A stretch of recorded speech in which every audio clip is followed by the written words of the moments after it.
সময় নষ্ট না করে উপকূলীয় এলাকার মানুষদের নিরাপদ আশ্রয় কেন্দ্রে যাবার আহ্বান জানিয়েছেন দুর্যোগ ব্যবস্থাপনা ও ত্রাণ প্রতিমন্ত্রী মুহিবুর রহমান। প্রধানমন্ত্রী শেখ হাসিনা ঘূর্ণিঝড় রিমালের সার্বক্ষণিক মনিটরিং করে দিক নির্দেশনা দিচ্ছেন বলেও জানান তিনি। দুপুরে ঘূর্ণিঝড় রিমাল নিয়ে সচিবালয়ে মন্ত্রিপরিষদ সচিব সহ 40টি মন্ত্রণালয়ে জরুরি সভা শেষে ব্রিফিংয়ে কথা বলেন মুহিবুর রহমান।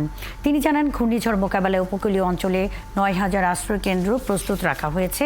এর মধ্যে আশ্রয় কেন্দ্রগুলোতে সব ধরনের শুকনো খাবার ও ওষুধ পাঠানো হয়েছে। রয়েছে মেডিকেল টিম, যে কোনো পরিস্থিতি মোকাবেলায় প্রস্তুত রয়েছে। সেনাবাহিনী ও ফায়ার সার্ভিস। উপকূলীয় এলাকার শিক্ষা প্রতিষ্ঠানে ক্লাস বন্ধ থাকবে বলে জানান প্রতিমন্ত্রী।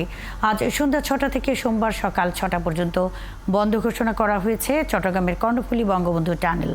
একই সঙ্গে সব মন্ত্রণালয় ও দেশের সব বিভাগের কর্মকর্তা কর্মচারীর ছুটি বাতিল করা হয়েছে বলে ব্রিফিংয়ে জানান প্রতিমন্ত্রী।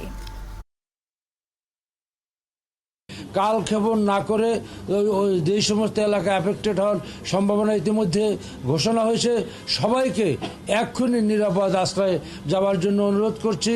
এবং সমস্ত শিক্ষা প্রতিষ্ঠানগুলির যে সমস্ত ম্যানেজমেন্টের সাথে জড়িত তাদেরকে বলা হয়েছে তারা যেন শিক্ষা প্রতিষ্ঠানের কাছাকাছি থেকে মানুষকে আশ্রয়ের ব্যাপারে কোনো সমস্যা যাতে না হয়।